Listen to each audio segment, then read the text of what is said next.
攻击11的舰载版研制进展顺利，隐身无人攻击机将改变未来海战的模式，美国又被逆袭了。观众朋友、网友朋友，大家好，我是付天少。在中美军事科技竞争的大背景下，经常出现由美国设想，再由中国人来实现的场面。现在可能又要在航母舰载无人战机的身上重演了。X-47B 是美国研发的一款非常优秀的新型隐身无人战机。该型无人机的最大特点是能够直接从航空母舰上弹射起飞，并利用其先进的机载着舰系统，安全地在航母的着舰甲板上降落。然而，整个测试却半途而废。X-47B 隐身无人战机最终因为8亿美元的高额成本而下马。美国海军下一阶段准备在航母上使用的唯一的喷气式大型无人机是 MQ-25 黄鲷鱼舰载无人加油机。X-47B 隐身无人战机项目的夭折，可能是出于几方面的原因。美国海军原先认为，舰载隐身无人攻击机的作战半径要比有人驾驶的舰载战斗机高1倍，可以在2000公里的范围内活动。FA-18EF 和 F-35C 够不着的目标，他们能够够得着。用 X-47B 突击中国的东风21D 导弹基地是一个可行的办法。然而，魔高一尺，道高一丈，射程更远的东风26的惊艳亮相，让美国海军的梦彻底破碎了。再加上 X-47B 的成本过高，技术不成熟，也没有无人加油机适用，因此该项目无疾而终。不过美国人没能实现的，不等于其他人搞不成。现在看，舰载隐身无人战机很可能又要被中国军工人率先实现了。近日，中国航母第3台即将下水的消息可以说是万众瞩目。已是配套的舰载版 FJ-31战斗机也换上了海军的涂装。其实还有一条劲爆的消息也吸引了业界的广泛关注，那就是攻击11型无人驾驶攻击机可能也会发展出舰载版，甚至已获得了重大进展。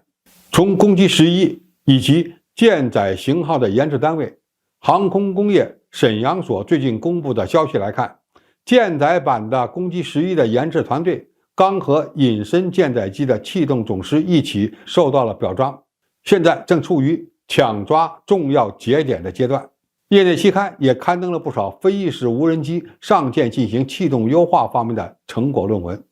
这些都预示着中国决心要制造的以攻击11为基础改进的舰载机进展顺利。当然，攻击11会被改成什么样，这是大家所关心的。一般来说，攻击11采用的飞翼式气动布局有许多的优点，比如飞行阻力小、翼展和低、升出比高等等。但由于其前缘后掠角比较大，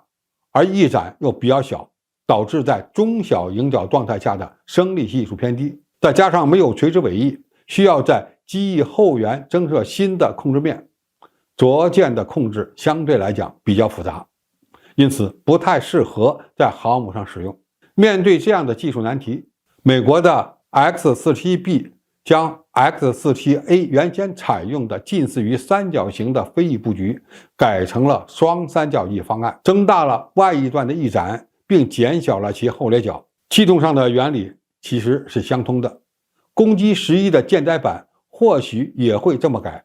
当然，如果我国有创新性的设计，也可能会走出一条新路。那么为我国的航母配备舰载无人战机有意义吗？好处非常多。一是与同样大小的有人机相比，无人机由于机内空间大、载油多，因此其作战半径更大，巡航时间更长，可大幅度地提高航母编队的对海攻击范围，或扩展航母编队的态势感知能力。二是采用飞翼式布局的无人机，隐身性能极好，其雷达反射截面积要比同级的有人机低1到2个数量级，从而可大大提升其突防能力。三是维修保障的费用要比有人机低，